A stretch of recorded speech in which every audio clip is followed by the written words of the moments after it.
우리 사도행전 이어서 보도록 하겠습니다. 사도행전 9장 1절에서 5절 말씀 제가 먼저 읽고 여러분이 읽고 같이 교독하도록 하겠습니다.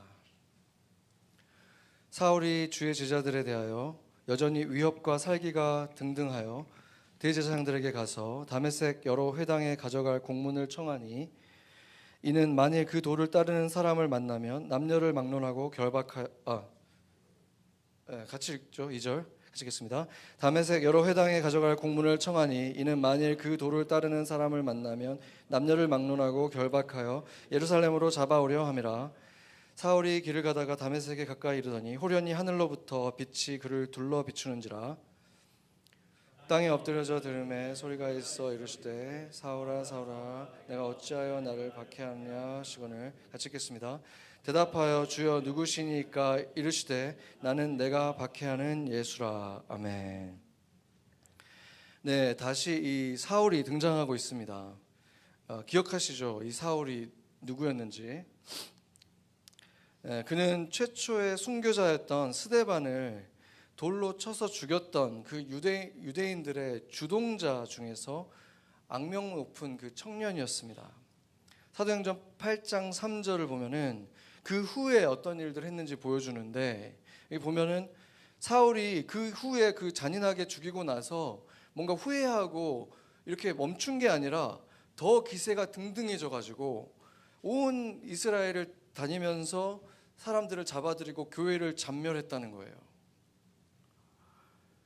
그런데 그것이 그들이 없어지게 된 게 아니라 이 스데반의 순교가 그리스도인들을 온 유대와 사마리아와 땅끝까지 흩어지게 되면서 그곳에 복음을 전하는 일이 일어났던 것을 우리가 몇 주 동안 살펴봤죠. 빌립을 통해서 그런 일이 사마리아에 일어났죠. 그래서 주님을 위한 삶을 살아가면 그의 삶은 물론 그가 죽어도 죽음까지도 의미를 갖게 되고 하나님 나라에 영원히 유익한 일이 된다는 것입니다. 그의 삶은, 그의 죽음 또한 하나님 나라에 유익하게 된다는 것이죠. 사울은 계속해서 교회를 잔멸했고 집집마다 들어가서 예수를 믿는 자들이라면 다 끌어다가 감옥에 가두는 일을 계속했습니다. 오늘 본문 1절을 보면은 사울이 여전히 위협과 살기가 등등했다고 말하는 거 보면은 이 사람이 지금 굉장히 포악하게, 점점 더 포악하게 변해가고 있음을 보여줍니다. 좀 더 잔인하게 그리스도인들을 박해하고 있었습니다. 그리고 그는 심지어 살인도 저질렀습니다. 그가 직접 증언하는 것을 한번 보겠습니다. 사도행전 22장 4절입니다. 여기를 보면은 지금 이 도가 그리스도를 따르는 사람들을 말하는 거죠. 교회를 말하는데 사람을 죽이기까지 하고 남녀를 결박해서 옥에 넘겼다. 자기 스스로 지금 얘기한 거예요. 그리고 그가 얼마나 열심히 있었는지, 누가 시켜서 이렇게 한 것이 아니다. 스스로 대제사장들에게 찾아가서 요청했다는 거거든요. 나한테 좀 공문을 써주면 내가 가서 다 잡아오겠습니다. 이렇게 했다는 거예요. 그래서 다메섹이라는 데까지 갔다는데 거기가 도보로 일주일을 넘게 가야 되는 곳인데 거기를 자기 스스로 자원해서 잡으러 갔다는 거예요. 그런데 이 사람이 지금 원래 무슨 성전 수비대나 이런 군인도 아니고 원래 자신이 하던 사업이 있었어요. 그 텐트 만들어서 파는 사업을 하던 사람인데 그걸 그냥 다 팽개치고 정말 혈안이 되어가지고 자발적으로 정말 일주일을 걸어가야 되는 곳까지 갔다는 거 한번 생각해 보세요. 도대체 어떤 원동력으로 지금 이 사람이 이걸 하고 있는 것입니까? 그냥 율법주의적인 그 의무감 때문에 이렇게 할 수 있겠습니까? 시키지도 않았는데. 이것은 종교적인 광신도들이 보이는 흥분 상태로만 설명이 되는 것입니다. 그는 하나님의 대적하는 영에 사실은 사로잡혀 있었는데 그 흥분된 상태로 죄 없는 사람들을 죽이기까지 하면서도 가책은커녕 어떻게 생각했습니까? 자기는 지금 여호와 하나님을 위한 성스러운 전쟁을 하고 있다, 성스러운 사역을 하고 있다, 이렇게 굳게 믿었다는 것입니다. 그런데 예수님이나 제자들이 이렇게 한 일이 있습니까? 그들에게 하나님이 주신 능력을 가지고 사람들한테 공포심을 주고 폭력을 저질러서 신앙을 강요하거나 믿지 않는 자들을 감옥에 가두거나 뭐 이렇게 하신 일이 있습니까? 예수님이나 제자들이? 예수님은 가장 뭔가 심하게 말했던 것도 뭐냐면, 믿지 않는, 복음을 받아들이지 않는 고울이 있으면 발에 신의 그 흙을 떨어버리고 그 마을에서 나와라, 이렇게 하셨잖아요. 그 정도예요. 그 마지막 때에 대한 경고하시는 것 정도밖에 하시지 않았어요. 그런데 어떤 사람들은 이렇게 하죠. 자신들이 정말 전도자라고 하면서 전도에 응하지 않는 사람들을, 아직 복음을 받아들이지 않는 사람들을 마치 마귀 취급을 하면서 폭력을 서슴지 않고, 근데 그런 사람들이 아무리 십자가 방패를 들고 가도, 십자가 목걸이를 걸고 있어도, 그 사람들의 타이틀이 목사든 전도사든 그들이 지금 누구를 위해서 그 일을 하고 있는지, 무슨 짓을 저지르고 있는 것인지, 그들을 흥분하게 만드는 그 원동력이 무엇인지 모르는 거예요. 그게 무엇인지는 몰라도 절대로 예수님의 영은 아니라는 것입니다. 그 가운데에도 다른 사람도 아니고 자신들의 그 박해를 떠나서, 피해서 집을 떠나서 지금 난민들이 돼 있는 하나님의 백성들을 끝까지 추적해간 한 사람을 우리가 지금 오늘 본문에서 보고 있는 거잖아요. 그러니까 이 사람은 지금 악한 영에 사로잡혀 있고, 그 사람이 행한 행동도 보면 살인까지 저질렀고, 최악의 중에서 최악이라고 볼 수 있겠죠. 그런데 이 사울에게 놀라운 일이 일어나는 거예요. 이 사람이 지금 다메섹에 지금 그 난민처럼 돼 있는 그리스도 형제들이 있었는데, 그들 앞에 지금 다다랐을 때 하늘로부터 빛이 그를 둘러 비추었다는 거죠. 그리고 그 빛이 너무 강해서 실명을 하게 되거든요. 그것 때문에 그는 두려워서 바닥에 납작 엎드려졌다고 말을 합니다. 아무것도 보이지 않는 그 상태에서 그 빛이 굉장한 빛 가운데 지금 둘러싸여서 그 두려움에 얼마나 쿵쾅거렸겠습니까? 그때 사울에게 한 목소리가 들려오는 거예요. 4절에서 5절 한번 보겠습니다. 그때 소리가 있는데 이렇게 말하는 거죠. 사울아 사울아, 내가 어찌하여 나를 박해하느냐. 그래서 사울이 물어보는 거예요. 주여 누구십니까? 그러니까 이렇게 말씀하죠. 그 목소리가, 나는 내가 박해하는 예수라. 제가 이 장면을 생각할 때마다 정말 깊은 감동이 되는 것은, 사실상 예수님은 사울에게 직접적으로 박해를 받은 적이 없었다는 것입니다. 그런데 사울에 의해서 지금 박해를 받고 끌려가고 죽임을 당했던 그 평범한 그리스도인들이 있었잖아요. 그 모든 사람들이 예수라고 지금 예수님이 말해주고 있는 거예요. 그들이 나의 몸의 일부고 그들에게 행한 것이 나에게 행한 것이다 라고 예수님이 지금 말씀하고 있는 거예요. 네가 그들을 쳤을 때 너는 나를 친 것이고, 그들에게 고통을 준 것이 나를 아프게 했다, 이렇게 예수님이 말씀하셨습니다. 여러분도 이 예수님이 여러분 안에 거하고 계시고, 여러분이 그분 안에 거하고 있습니까? 아멘. 고린도전서 12장 26절에서 27절 한번 보겠습니다. 같이 한번 읽겠습니다. 만일 한 지체가 고통을 받으면 모든 지체가 함께 고통을 받고, 한 지체가 영광을 얻으면 모든 지체가 함께 즐거워하느니라. 너희는 그리스도의 몸이요 각 지체의 부분이라. 아멘. 바울은 시간이 흘러서 교회라는 이런 공동체 속에서 그것을 경험한 것이죠. 또 이 고린도전서를 쓴 사람이 지금 예수님에게서 이 얘기를 들었던 바로 이 바울입니다. 예수님에게서 이때 직접 들었고, 자신도 이제 그 교회 공동체 안에 들어가 봤더니 누구 한 사람이 아프면 그걸 위해서 같이 기도하고 아파하더라, 자신도 아프더라, 이걸 같이 경험했다는 거예요. 이 사건 이후에 이제 눈이 멀어버렸잖아요. 사울이 이 빛 가운데서 눈이 멀고 나서 다메섹에 들어가서 이제 3일 동안 물도 음식도 먹지 못하고 기도하고 있었다고 말을 합니다. 근데 그가 이 먹지도 마시지도 못한 이유가 그렇게 시켜서 그렇게 된 게 아니거든요. 그러니까 보지 못한 것은 그렇게 된 일이지만 왜 그렇겠습니까? 정말 누워서 뭐 무릎 꿇고 있거나 누워 있거나 아무것도 할 수 없잖아요. 돌아다닐 수도 없고 정말 아무것도 안 일어나는 것처럼 고요한 시간이었겠죠. 근데 그때 그 안에는 엄청난 소용돌이가 일어나고 있는 거예요. 생각해 보세요. 내가 그분을 핍박했다. 나는 지금까지 무슨 짓을 한 것인가? 얼마나 깊은 탄식이 그 안에 있었겠습니까? 생각해 보세요. 스데반이 생각나지 않았겠습니까? 그 스데반이 옳았구나. 예수가 진짜 하나님이 보내주신 분이었구나. 우리가 온 민족이 그토록 기다렸던 다윗의 자손이 우리가 죽인 십자가에 매달려 죽인 그 예수였구나.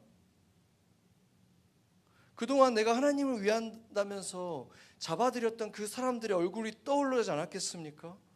그들에게 내가 했던 그 박해들, 폭력들, 오히려 그들은 그렇게 목숨까지 걸고 진정 하나님을 따르던 신실한 사람들이었구나. 내가 그들에게 무슨 짓을 저지른 것인가? 그의 손에 흥건한 그 순교자들의 피 때문에, 그 씻을 수 없는 죄의 무게 때문에 먹고 마실 수가 없는 거예요. 그 고통 속에 있었던 것입니다. 그런데 바로 그 시간에 예수님은 아나니아라고 하는 다메섹에 있던 한 형제에게 바울에 대해서 이렇게 말씀하셨습니다. 사도행전 9장 5절입니다. 이렇게 말씀하셨습니다. 주께서 이르시되 가라. 이 사람은 내 이름을 이방인과 임금들과 이스라엘 자손들에게 전하기 위하여 택한 나의 그릇이라. 예수님이 자신과 동일시할 정도로 너무나 사랑했던, 순교했던 스데반과 같은 그런 사람들에게 사울이 저질렀던 일들을 한번 생각해 보세요. 원수 중에 원수 아니겠습니까? 벌레 봐도 못한 사람 아니겠습니까? 그런 천하의 악인에게 지금 예수님이 택한 나의 그릇이다 라고 말씀하신다는 거예요. 나의 그릇, my chosen vessel. 지난 시간에 우리는 예수님 자신의 일생도 그렇지만 12 제자들도 하나같이 평범하다 못한 이런 사람들을 택하셨다는 사실을 우리가 좀 깊이 좀 생각해 봤었잖아요. 어떻게 그런 사람들을 택하셨을까? 그런데 이번에는 제자들을 박해하고 잡아들여서 죽이기까지 한 악인 중에서도 악인, 원수를 선택하시고 나서 그를 내가 사용하기 위해서 택한 나의 그릇이라고 지금 받아들여주고 계신 것입니다. 책과 영화로도 만들어진 The Case for Christ라는 이 작품이 있는데 한번 보여주세요. 네.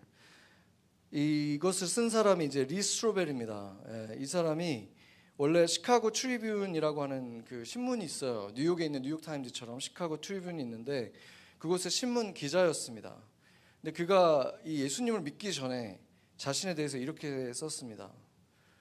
나는 하나님이 없는 세상을 살았고 그것이 더 현실적이라고 생각했다. 신을 믿는 것은 단지 사람들이 어려울 때 의지하는 심리적 지팡이에 불과하다고 생각했다. 그런데 먼저 그의 아내가 누군가의 전도로 그리스도인이 되고 나서 점점 그의 마음이 불편해지기 시작한 거예요. 뭔가 속아서 결혼했다는 이런 생각이 들 정도로 아내의 새로운 신앙이 가정에 뭔가 위협이 되고 있다고 느낀 그분은 아내가 신앙을 떠나게 만들기 위해서 계속해서 논리적으로 뭔가 시비를 계속 걸었다고 합니다. 그러면서 이제 가정의 불화가 점점 커졌어요. 그러다가 자신의 특기인 이제 자기가 기자잖아요. 법률 기자였거든요, 이 사람이. 그래서 예수에 대한 진실을 파헤쳐가지고 그냥 그걸 다 무너뜨려 버리겠다, 믿음을 무너뜨리겠다고 결심을 한 거예요. 그래서 미신과 같은 이 종교의 허망한 실체가 자기가 조금만 연구하면 금방 드러날 거라고 생각한 거예요. 그런데 그 과정 속에서 만난 사람들, 그리고 그 증거들은 점점 그를 혼란스럽게 만들었다고 합니다.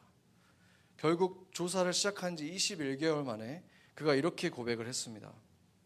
나는 기독교를 반박하려고 했지만 오히려 기독교를 믿지 않는 것이 더 큰 믿음을 요구한다는 것을 깨달았다.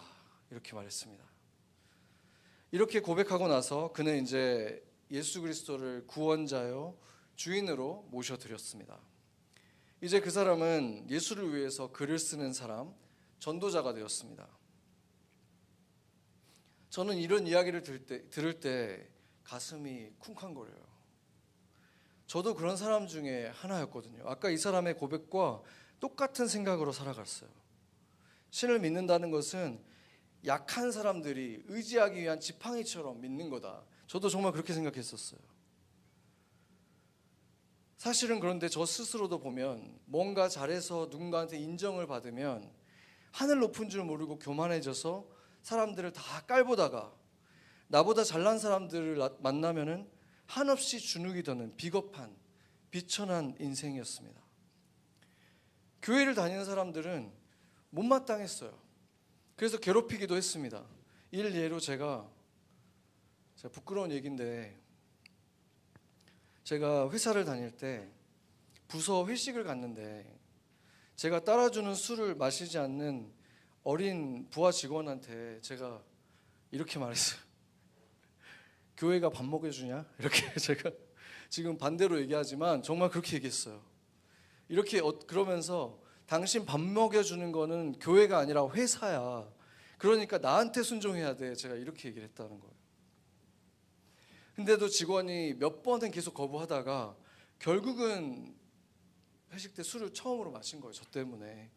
그러고 나서 막 술이 취해서 비틀거리는 모습을 보면서 즐겼던 그런 인간이었습니다.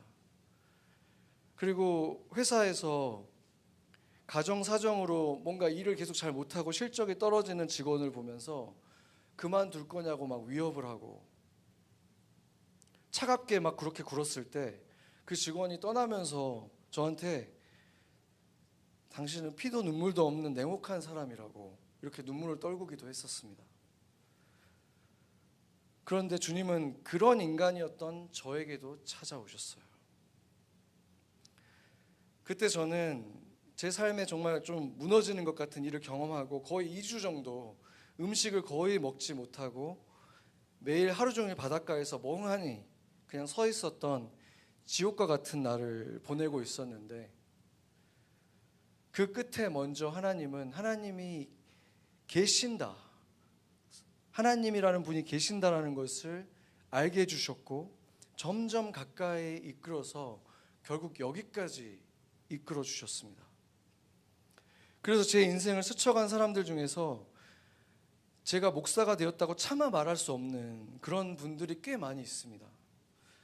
그럼에도 제가 이렇게 부끄러운 이야기를 이 주일 아침에 강단에서 하는 이유가 있습니다. 우리 주님을 자랑하고 싶어서 그렇습니다. 아까 우리 찬양처럼 나의 나된 것은 정말 하나님의 은혜라는 걸 제가 자랑하고 싶어서 그래요.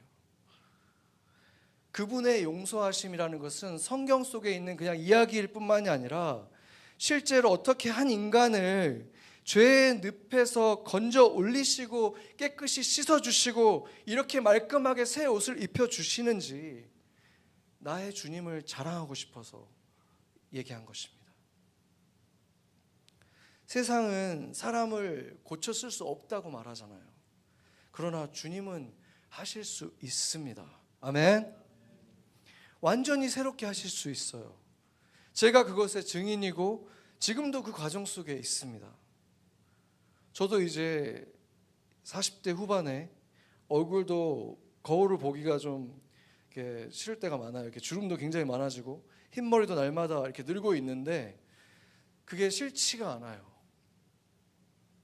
몸은 낡아지지만 제 영혼은 계속해서 맑아지고 있거든요. 20대 후반에 그때의 나보다 지금 내가 훨씬 더 맑아요. 지금 내가 더 좋아지고 앞으로도 더 좋아질 수 있다는 걸 믿기 때문에 나이 먹는 게 싫지 않다는 거예요. 더 괜찮은 사람이 되어져 가고 있으니까. 그렇게 영원한 그리스도의 생명으로 숨을 쉬며 살아가는 우리 그리스도인들의 특권이 그것입니다. 세월이 가는 것을 두려워하지 않아요. 이게 얼마나 큰 축복입니까? 생명이 있는 존재는 멈춰있지 못합니다. 지금처럼 이 겨울의 시간에 보면은 나무들도 다 죽은 것처럼 보이잖아요. 다음 사진 한번 보여주세요. 그런데 땅 아래 보면은 여전히 어떤 변화가 땅 속에서 일어나고 있고 가지들 보면은 지금 다 까맣게만 보이거든요. 근데 자세히 한번 가보면은 이렇게 겨울 눈이라고 불리우는 눈꽃들이 이렇게 있어요. 이게 지금 봄을 준비하고 있는 거거든요. 봄에 활짝 핀 꽃들도 정말 아름답긴 한데 정말 잠깐이잖아요.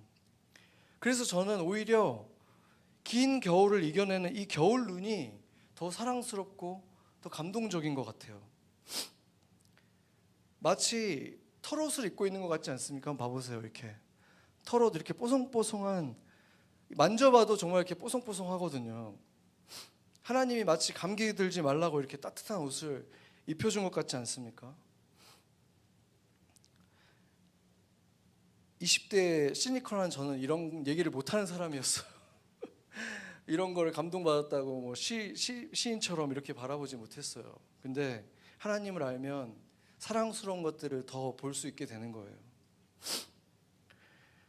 이렇게 하나님을 알아갈수록 아름다운 꽃들로 만발할 때는 그때도 기뻐하지만, 탐스러운 과일들이 맺히면 그걸로도 기뻐하지만, 겨울 눈과 같이 이런 것을 볼 때에도 하나님의 사랑을 충분히 누릴 수가 있다는 것입니다. 그런 사람들은 상을 받는 순간들 뿐만이 아니라 준비하고 연습하는 그 모든 과정을 다 누릴 수가 있는 것입니다.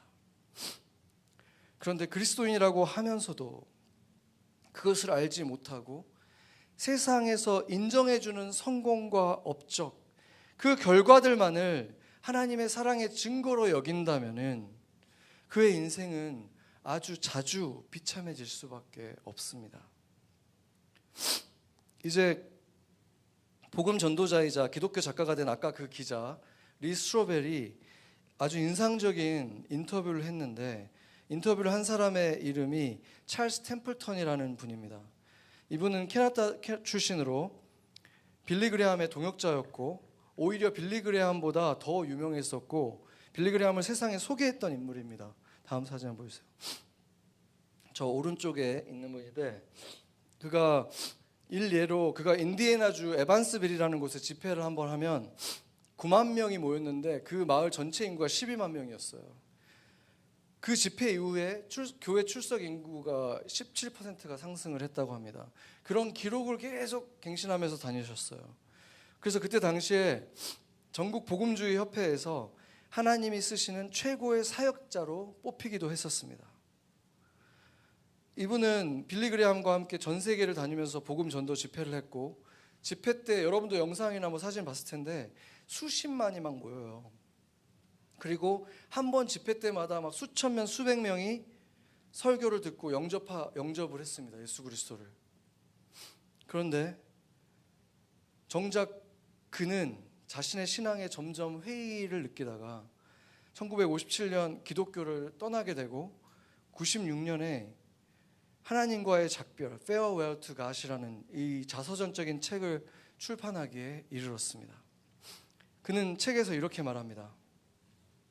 하나님이 설계하셨다면 왜 어떤 생물들은 뼈를 부수고 살을 뜯어내는 송곳니, 붙잡고 찢을 수 있는 발톱, 마비시키는 독, 피를 빠는 입, 살아있는 먹이를 통째로 삼키는 턱을 갖고 있는 것인가?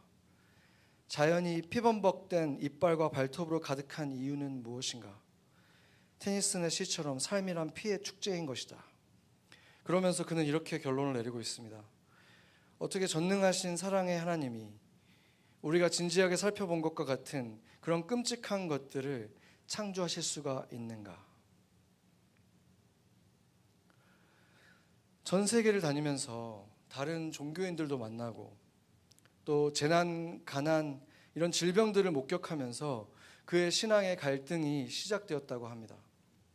우리가 자주 인용하는 그리고 우리가 좋아하는 성경 구절들 있잖아요. 이런 메시지들은 귀에 쏙쏙 들어오고 헤드라인처럼 이렇게 머리에 각인이 되어서 우리 신앙에 어떤 확신을 주고 그 구절들로 인해서 내가 저런 예수 믿고 싶다라고 결단까지 이어질 수도 있지만 그 사이사이에 있는 수많은 다른 성경 구절들이 있잖아요. 그 진리들은 거의 알지 못한다면 우리가 하나님을 오해할 수 있지 않겠습니까? 몇 개의 인기 암송 구절들만을 가지고 하나님의 모습을 그리고 있다면 하나님에 대해서도 그분의 사랑이라는 게 어떤 것인지도 사실은 볼 수가 없다는 것입니다. 생각해 보세요. 하나님을 그렇게 사랑했고 아낌없이 순종했던 스데반이 그가 아버지, 형이라고 불렀던 이웃들에 의해서 돌로 쳐서 죽음을 맞았어요. 그 끔찍한 죽음을 하나님은 지켜보시기만 했잖아요. 그런데 그것이 사랑이었다는 것을 보지를 못한다는 거예요. 알고 보니까 스데반을 지금 죽이는 편에 서서 주동자였던 당시 그리스도인들의 눈에는 악마 같은 사울이라는 사람을 구원하기 위해서 상상조차 할 수 없는 희생을 치르시는 그런 사랑을 알 수가 없다는 거예요. 그들의 첫 번째 오해는 항상 폭신폭신하고 따뜻한 품만을 사랑이라고 생각했다는 거예요. 제가 신앙을 버린 목회자들이나 신학자들, 기독교 작가들의 글을 인터뷰 이런 것들을 제가 읽어본 결과 제가 보기에는 거의 비슷한 이유들로 내적인 갈등을 겪었습니다. 먼저 그분들은 악인이나 선인이나 차이가 없이 아이들까지도 수만 명의 생명을 한꺼번에 앗아가버리는 재난이나 전쟁들 있잖아요. 쓰나미 같은 것들. 그런 재앙들을 볼 때 사랑의 하나님이 어떻게 저런 일을 허락하실 수 있나 이런 생각을 한다는 거예요. 그리고 또 한 가지는 크리스천이라고 하는 수많은 사람들이 그런 것을 보면서도 미동도 없고 무관심하고 또 자기 삶의 이웃들에 대해서도 조금의 사랑의 부담도 느끼지 않고 살아가는 거룩함의 모습도 조금도 없이 세상과 똑같이 살아가는 섬김의 모습이 없는, 그런데도 불구하고 너무 뻔뻔하게 구원을 확신하는 이런 것들에 질려버린다는 거예요. 타이어드하다는 거예요. 그런 사람들을 섬기는 것에. 이 두 가지가 대체적으로 그들이 기독교를 떠난 이유들이었습니다. 이 두 가지는 정말로 우리가 진지한 고민이 필요한 문제들이 맞습니다.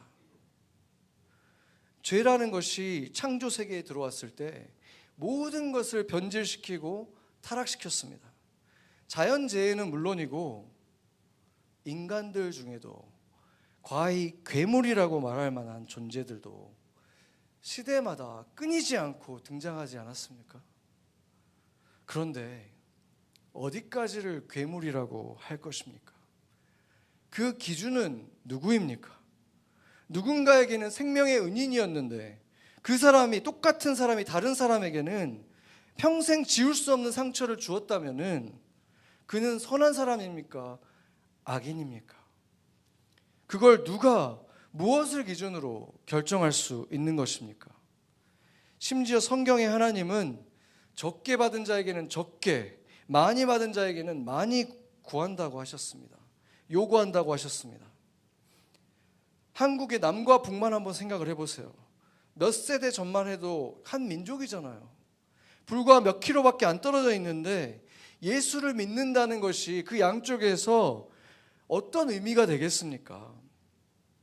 한 하늘 아래서 같은 민족인데 유전자도 똑같은데 주님이 요구하시는 믿음의 모습이 얼마나 다르겠습니까? 이처럼 만약에 우리가 받은 것들에 비례한다면 전 세계 으뜸이라는 미국에까지 와서 살고 있는 우리는 과연 몇 점이나 맞겠습니까? 그 기준을 가지고. 그런데 그 기준에 따른 채점의 결과를 다 뒤집어 버리는 골든벨과 같은 것이 바로 예수님이 우리를 위해서 행하신 일이 아닙니까? 심지어 그리스도인들을 수없이 잡아가두고 죽이기까지 한 흉악한 원수까지 구원할 수 있는 길을 주님이 열어주셨잖아요. 이것을 진지하게 믿고 그 길을 열어주신 예수의 생명으로 거듭난 것이 정말 맞다면 그분의 말씀을 진지하게 듣고 따라야 하는 것이 그에게는 가장 마땅한 삶의 방식이 아니겠습니까? 그리고 그 길을 벗어난다면 뭔가 잘못됐다는 그 고통스러운 느낌이 있는 것이 당연한 것 아니겠습니까? 예수의 생명으로 숨쉬는 사람이라면 그와 같은 선택을 할 때 가장 큰 평안과 기쁨을 누리고 세상을 말로는 간다고 하지만 실제로는 안 따라가면 걸음이 무거워지고 지치고 피곤하고 힘든 인생이 되는 게 당연하지 않습니까? 그래도 괴물과 같은 사람들을 아무리 그래도 왜 그냥 두어서 다른 사람들에게 고통까지 자기만이 아니라 주변의 사람들에게 너무 많은 고통을 주지 않느냐 이렇게 묻는다면 예수님은 그 사람도 하나님의 형상으로 창조된 아직 소망이 남아있는 나의 그릇이라고 말씀하실 수도 있습니다. 온 세상을 다니면서 복음을 전하면서도 결국은 자기 자신도 예수가 아니었으면 언제든 괴물이 될 수 있는 소망 없는 죄인이었다는 사실을 그들은 몰랐었다는 거예요. 자신을 포함한 죄인들 때문에 세상이 여전히 악이 창궐하다는 것인데 그중 하나라도 구원하시기 위해서 우리 눈에도 악해 보이면 하나님 눈에는 어떻겠습니까? 그럼에도 주님이 하나라도 구하겠다고 참고 계신 것인데 그 하나님의 사랑은 보지 못하고 하나님을 등지고 한때 예수께 돌아오라고 말했던 입술로 기독교를 떠나는 사람들을 북돋는 책을 쓰기에 이르렀다는 거예요. 빌리 그레함과 찰스 템플턴의 집회에서는 항상 마지막에 지금 회개하고 예수를 영접하고 싶은 사람들은 앞으로 나오세요 했고 언제나 수백 수천 명의 사람들이 두 손을 들고 몰려 나왔습니다. 그 걸음이 누군가에게는 진정한 구원의 순간이 되었을 것입니다. 그러나 앞으로 걸어 나온 그 행동 자체가 따라한 기도 자체는 누구도 구원하지 못합니다. 이것이 또 한 가지 심각한 착각입니다. 영접 기도라는 것은 그대로 따라만 하면 누구에게나 무조건 이루어지는 마법의 주문이 아니라는 것입니다. 정말로 예수님 안에서 새로운 생명으로 다시 태어났다면 이제 그 기도 속에서 탯줄과 같은 역할을 하는 성령으로 하나님과 내가 연결되는 것입니다. 그리고 그것은 이제 시작일 뿐인 거예요. 그 통로를 계속 넓히는 거예요. 계속 공급받고 나의 삶의 이야기들을 주님께 계속 올려드리고 조곤조곤 연결된 삶을 계속 살아가는 것입니다. 주님 왜요? 왜 저 불쌍한 사람들이 저렇게 고통을 받아야 되는 것입니까? 주님 좀 도와주시면 안 됩니까? 주님은 쉽게 하실 수 있지 않나요? 또는 저 사람 때문에 정말 죽겠어요. 어떻게 좀 해주세요. 이렇게 기도하면서 주님을 계속 찾는 거예요. 그러면 주님은 대부분의 경우 명확한 문장이나 귀에 들리는 소리가 아니라 귀라는 이런 외적인 기관이나 뇌라고 하는 정신적인 반응을 거치지 않고도 내 마음의 중심에 주님의 마음을 부어주시는 거예요. 때로는 함께 아파하는 마음을 부어주시고, 때로는 걱정 말라고 평안을 주시고, 다 괜찮다고, 그렇게 마음으로 내 마음을 채우는 변화가 기도 속에서 일어나는 것입니다. 그런 대화를 주님과 계속 이어가지 않는다면 전 세계에 내가 가는 곳마다 수천 수만이 모이고 내 설교를 듣고 수천 명이 영접을 해도 내 영혼은 점점 공허해질 뿐인 것입니다. 그러나 한 사람을 만나도 주님과 성령으로 이어져 있는 사람은 그 한 사람을 통해서 온 세상을 볼 수가 있는 것입니다. 주님의 마음으로 채워주면 그런 일이 일어나요.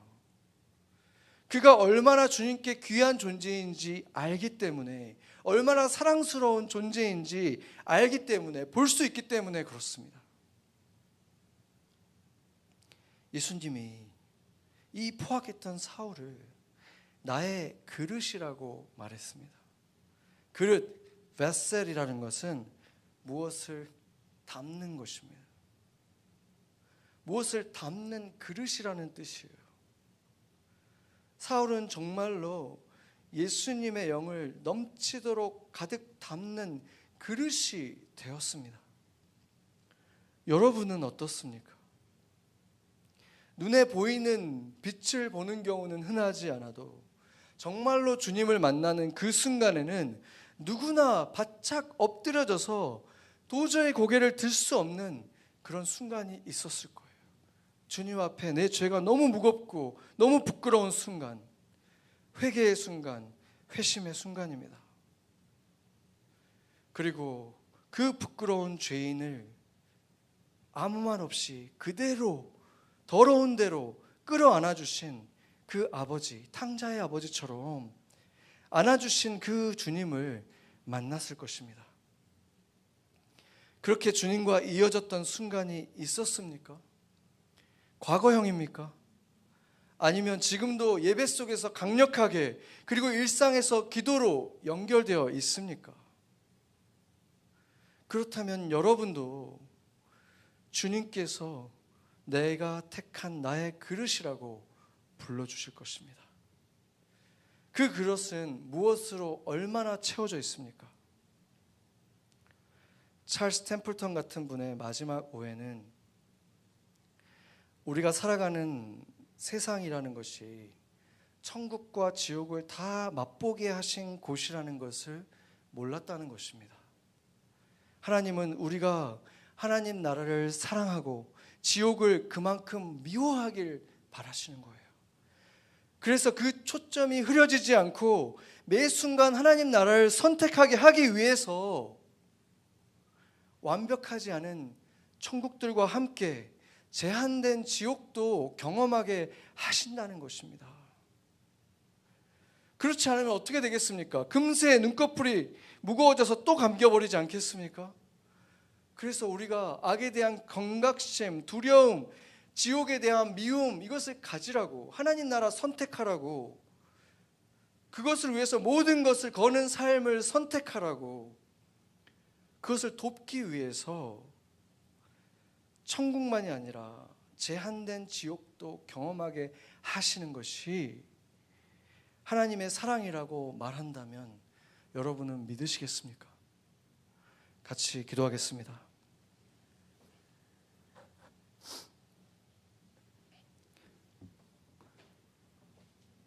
오늘 우리에게 주신 하나님의 말씀을 한번 묵상해 보겠습니다. God has spoken to us. The Lord has spoken to us. So let us meditate for a while so that we can listen to Him once again. What do we have to remember? What do we have to obey?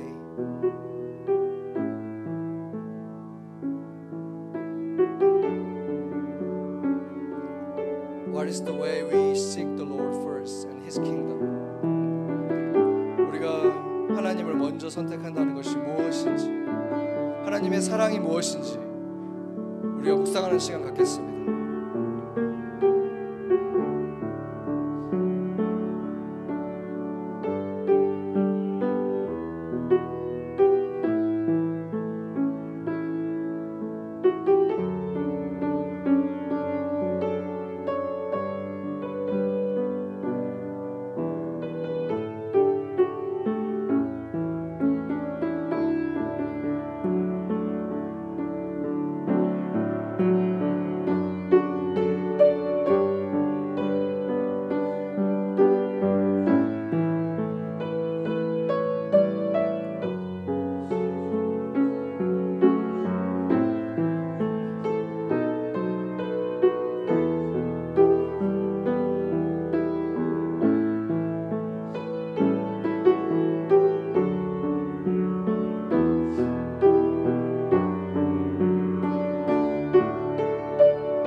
We have experienced so many heavenly joy in our lives because of the Lord, but we also have experienced some limited hell in our lives. At the moment, we felt like we are in hell.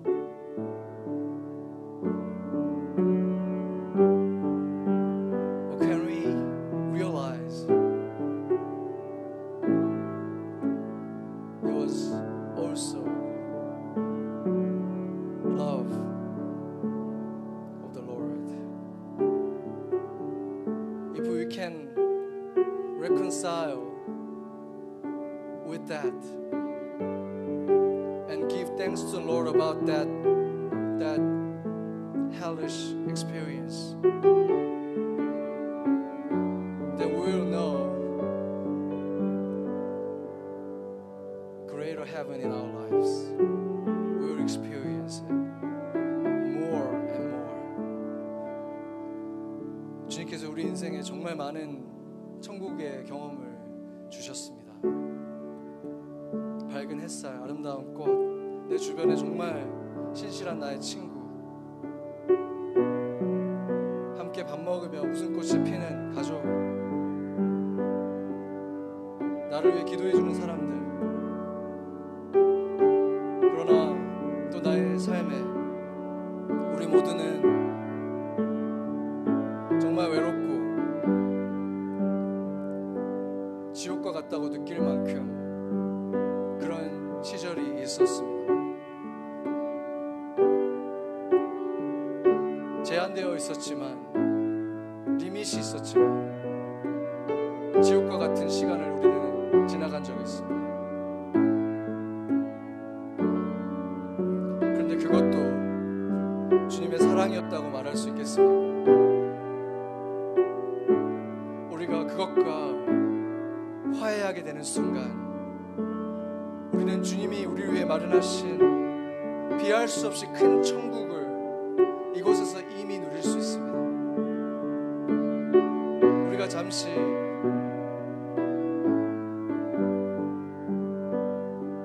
이것에 대해 생각해 봤으면 좋겠습니다. 내가 이것과 화해할 수 있는가? 사랑이라고 고백할 수 있는가? 감사하다고 고백할 수 있는가? 그때 놀라운 일이 일어날 것입니다. 같이 기도하겠습니다.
바울은 자기 자신을 죄인 중에 괴수라고 했습니다.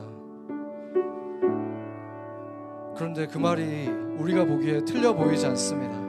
오늘 이 본문을 봤을 때는. 그런데 바울이 고백했던 그 시점에는 그 얘기를 듣는 사람들이 다 너무 놀라워했을 것입니다. 저 사람은 예수님하고 가장 닮은 사람인데 어느 면 하나 예수님을 닮지 않은 모습이 없는데 어떻게 저런 얘기를 하나. 그것이 예수님이 그의 삶에 이루신 일입니다.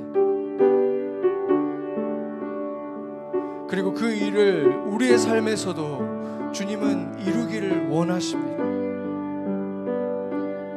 생명은 멈춰 있을 수 없습니다. 어떤 거짓말이 우리를 주저하게 하고 멈추게 했는지 모르지만 그것은 주님의 음성이 아니고 주님의 뜻도 아닙니다. 주님은 우리가 그리스도의 장성한 분량까지 자라기 바라신다고 분명하게 수차례 말했고, 그 눈으로 성경을 바라보면 모든 게 그런 이야기임을 알 수 있습니다. 생명이 있으니, 예수의 생명이 있으니 예수처럼 살아라, 예수처럼 되거라. 너희 안에 그 가능성이, 무한한 가능성이 있으니 너희가 순종하고 걸음을 걷기 시작하면 너희의 힘이 아니라 내 힘으로 그 길을 걸을 것이다. 예수처럼 살게 될 것이다. 그 약속을 믿지 않습니까?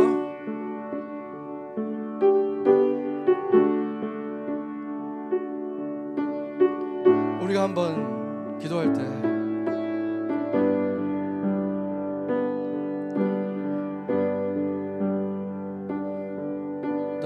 Apostle Paul said he's the sinner of the sinners, the worst, one of the worst.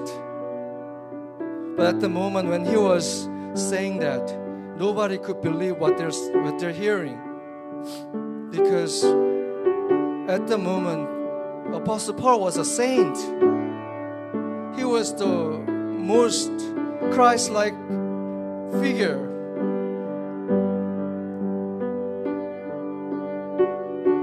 But as we saw today's Bible verses, he was the sinner. He was the worst. But God changed him into saint from sinner. But the same Spirit is within us. Do you believe that? It's not because the Spirit is weak in us. It's because our obedience and our doubt is greater. Let's trust the Spirit. Wipe away all the lies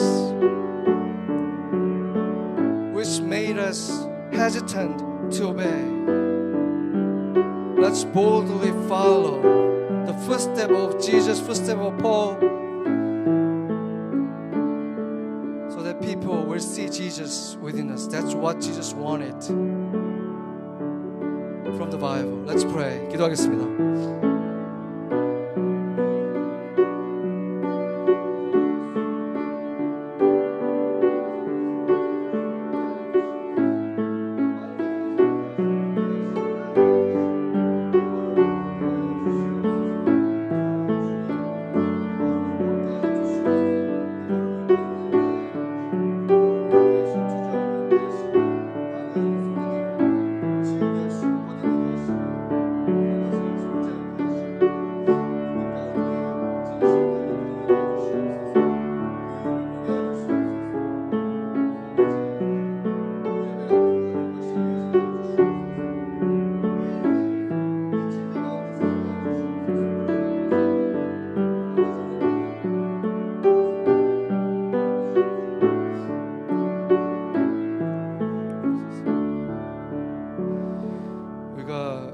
미국의 그 기독교인들에 대해서 설문조사를 보면 놀라운 결과가 있는데, 똑같은 사람들이 천국은 믿으면서 지옥은 믿지 않는다고 말하는 사람들이 어마어마하게 많습니다. 어떻게 그런 논리가 있을 수 있는지는 모르겠는데, 천국은 믿는데 지옥은 안 믿는다는 사람들이 너무 많다는 거예요. 그것이 교회들의 잘못인지 설교자들의 잘못이든지, 성경에는 천국이란 단어보다 지옥이란 말이 더 많을 만큼 그것에 대해서 각성시키고 깨우는 말씀들이 더욱 많습니다. 왜 그러겠습니까? 우리가 잘 알지 않습니까? 그런데 지옥이 없고 천국만 있다면 결국에는 그들이 구원받은 은혜는 그만큼밖에 안 되는 거예요. 그냥 죽음 후에 그냥 끝이었던 거를 더 좋은 곳으로 그냥 데려가는 거다. 그게 진실입니까? 아니잖아요. 그 지옥이 얼마나 끔찍한 곳인지 알아야만, 내가 어디에서 어디로 구원받았는지를 알아야만 감사할 거 아니에요. 그 은혜를 알 거 아니에요. 그래서 은혜를 모르고 사는 거예요. 그래서 세상하고 똑같이 사는 거예요. 그리스도인들이라고 하면서 예수님 사랑한다고, 예수님의 은혜 속에 산다고 하면서 그 은혜를 진짜 아냐고, 그 은혜를 생각해 봤냐는 거예요. 지옥 갈 뻔했다는 걸 아냐는 거예요. 우리가 정말로 깨어서 그 은혜를 아는 사람으로, 감격에 박쳐서 사는 사람으로 우리가 살아가고 싶다고 마지막으로 한번 기도하겠습니다. 예수님이 왜 이렇게 우리를 깨우는 말씀을 하셨는가, 은혜를 알라고 하셨는가, 이것에 대해서 우리 안에 참 감사가 영원토록 커질 수 있도록 그 은혜를 알도록 같이 기도하겠습니다. 기도하겠습니다.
When we search up the vessel, the most common vessel is blood vessel. And blood vessel is connected to the heart. Without it, the vessel cannot maintain. It's a dead vessel. It had to be connected to the heart. Same thing is true with us. We have to be connected to you eternally, every moment, not only the time we are worshiping you right now, but every day, every moment. Let us connect it to you, to the heart, so that our vessel live well. And the vessel is also connected to other organs. It runs through the cycles. Lord, let us also live. Let us also live for other people. Share the life to other people around us. Otherwise, this vessel will also die without circulation, Lord. Let us be the chosen vessel. As you said to Saul today, my chosen vessel. We are your chosen vessel. Let us live as a chosen vessel, Lord. 하나님, 이 그릇이라고 한국말로 표현되어 있지만 영어로 베셀이라고 할 때 가장 자주 쓰이는 단어는 피가 흐르는 블러드 베셀입니다. 그 블러드 베셀이 심장에 연결되어 있지 않으면 그 베셀은 죽은 것입니다. 우리도 그렇듯이 마찬가지로 이 예배 때뿐만이 아니라 매일의 삶 속에 주님과 연결되어 있지 못하다면 우리는 죽은 베셀입니다. 우리가 매 순간 주님과 연결되어서 주님께 묻고 듣고 함께 주님의 삶이 내 삶에서 펼쳐지는 삶을 살아가게 해주시고, 또한 블러드 베셀은 거기서 멈추는 것이 아니라 다른 장기들로 흐르고 다른 핏줄로 흘러서 계속해서 돌고 돌게 되어 있습니다. 그것이 멈춘다면 그 베셀 또한 죽는 것입니다. 그 마찬가지로 주님의 사랑을, 우리가 받은 사랑을 우리 이웃에게 계속해서 흘려보내는 삶을 살게 하셔서 이 블러드 베셀이 정말 힘있고 생명력 넘치는 삶을 살게 되어서 주님이 기뻐하시며 내가 택한 나의 그릇이다 라고 말씀하시는 이 교회 우리 한 사람 한 사람 되게 하여 주시옵소서. 우리를 지옥에서 구하셔서 천국의 백성 하나님의 자녀되게 해주신, 그리고 우리를 나의 선택한 그릇이라고 불러주시는 사랑하는 예수님의 이름으로 기도드립니다. 아멘.